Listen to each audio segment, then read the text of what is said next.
নেওড়ামুড়া এলাকায় সরকারি ভূমিতে অভিযান চালিয়ে ৭৫,০০০ গাঁজা গাছ ধ্বংস করল যাত্রাপুর থানার পুলিশ। রবিবার বিকেল ৫টা ৩০ পর্যন্ত জানা যায়, গোপন খবরের ভিত্তিতে যাত্রাপুর থানার পুলিশ পূর্ব পাহাড়পুর পঞ্চায়েত এলাকার নেওড়ামুড়া এলাকায় সরকারি টিলা ভূমিতে অভিযান চালিয়ে দীর্ঘক্ষণ যাবৎ ৬০টি প্লটে ৭৫,০০০ গাঁজা গাছ ধ্বংস করে। জানা যায়, গাঁজা কারবারিরা এই সরকারি ভূমি দখল করে গাঁজা বাগান তৈরি করেছেন। আর গোপন খবরের ভিত্তিতে যাত্রাপুর থানার ওসি সুব্রত দেবনাথের নেতৃত্বে টিএসআর জওয়ান এবং ত্রিপুরা পুলিশ অভিযান চালিয়ে সরকারি ভূমিতে ৬০টি প্লটে ৭৫,০০০ গাঁজা গাছ ধ্বংস করেন।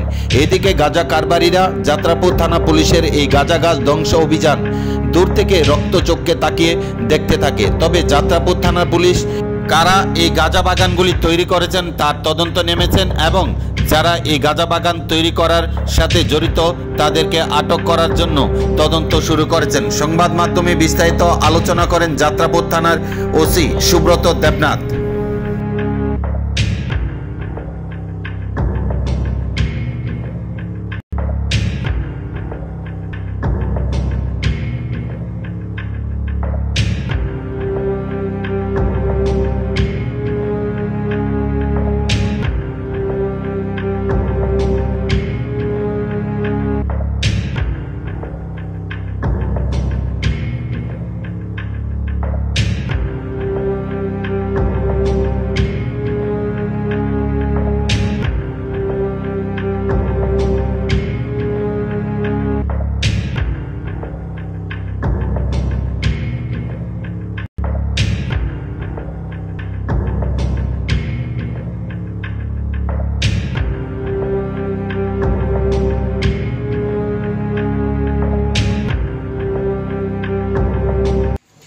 আমার কাছে গোপন সূত্রে খবর আসে আমাদের নেওড়ামুড়াতে অর্থাৎ পূর্ব পাহাড়পুরের জঙ্গল এলাকাতে অবৈধভাবে গাঁজা চাষ করা হয়েছে।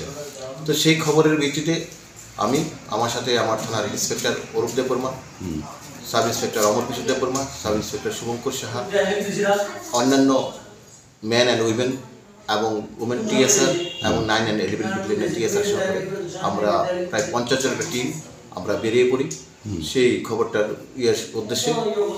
তো অ্যাকর্ডিংলি আমরা নেওড়ামুড়া পৌঁছি। নেওড়ামুড়াটা আমাদের থানার সবচেয়ে দূরবর্তী এলাকা। আমরা প্রায় ঠামামুড়া এলাকা, বরখোলা এলাকা থেকে একদম আগে যাই, যেখানে আর গাড়ি যাচ্ছে না। ওইখান থেকে আমরা প্রায় আরও কিলোমিটার 5 আমরা জঙ্গল পথে গিয়েছি। ওইখানে গিয়ে দেখি বিস্তীর্ণ এলাকাতে, খবর সত্যি বিস্তীর্ণ এলাকাতে গাঁজা চাষ করা হয়েছে। তো সেইভাবে আমরা টোটালি ফুল টিম আমরা সম্পূর্ণরূপে গাঁজা ডিস্ট্রাকশন করেছি। এখানে আনুমানিক প্রায় ৭৫,০০০ গাঁজা প্ল্যান্ট হবে, প্রায় অলমোস্ট ম্যাচিউর হয়ে যাচ্ছে গাছগুলো। আমি সম্পূর্ণ ডিস্ট্রয় করে দিয়েছি।